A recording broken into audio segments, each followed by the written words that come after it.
assalaamu calaykum.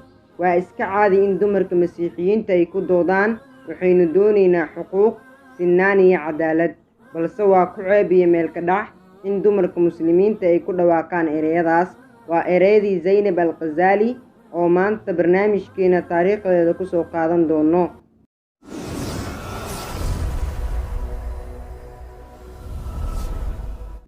Zaynab al-Ghazaali waxay 1917 ku dhalatay deegaanka Al-Baxiira ee dalka Masar. yaraanteediina waxay ku biirtay urur haweeneed oo lagu magacaabo Egyptian Feminist Union.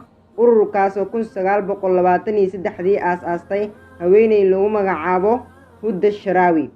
ururkaas way ka baxday waxayna 1937 aas-aastay urur lagu magacaabo Muslim Women's Association. ururkaas oo loo dhisay si loo dardargeliyo haweenka muslimaadka ah, isla markiina waxay leysin ka heshay wasaaradda awqaafta Masar si ay u dhisto 15 masjid iyo kuwo kale iyada si gaar u maalgelinayso.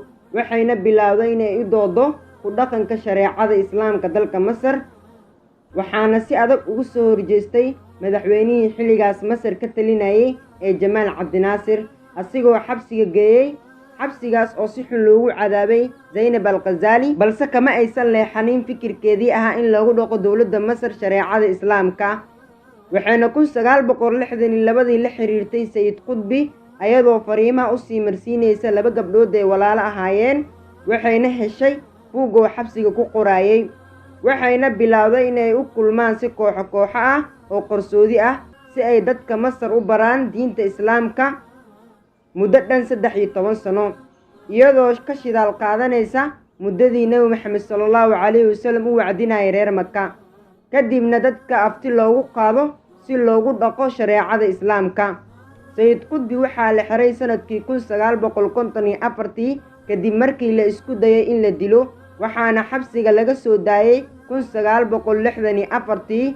soo deyntiisiina waxaa ku lug lahaa ra'iisul wasaarihii xilligaas Ciraaq ee Cabdilsalaam Cariif, balse 8 bilood kadib waxaa lagu celiyay xabsigii. waxaana ku jiray sanadkaas dadka xabsiga laga geeyay Sayid Qutbi Zaynab al-Ghazaali. waxay dowladda Masar ogaatay inay jiraan urur siyaasadeed qarsoon, waxayna durbadii isku dayeen inay burburiyaan urur siyaasadeedkaas ay aasaastay Zaynab al-Ghazaali. waxaana maxkamad la soo istaajiyay sanadkii 1966 ayadoo lagu xukumay xabsi daa'im oo u sii dheer tahay shaqo adag, balse waxaa laga soo daayay xabsigii 1971 kadib dhimashadii Jamaal Cabdinaasir, waxaana ka soo daayay madaxweynihii ku xigay ee Anwar Saadaad. ugu dambeyntii waxay geeriyootay 3 Agoosto 2005.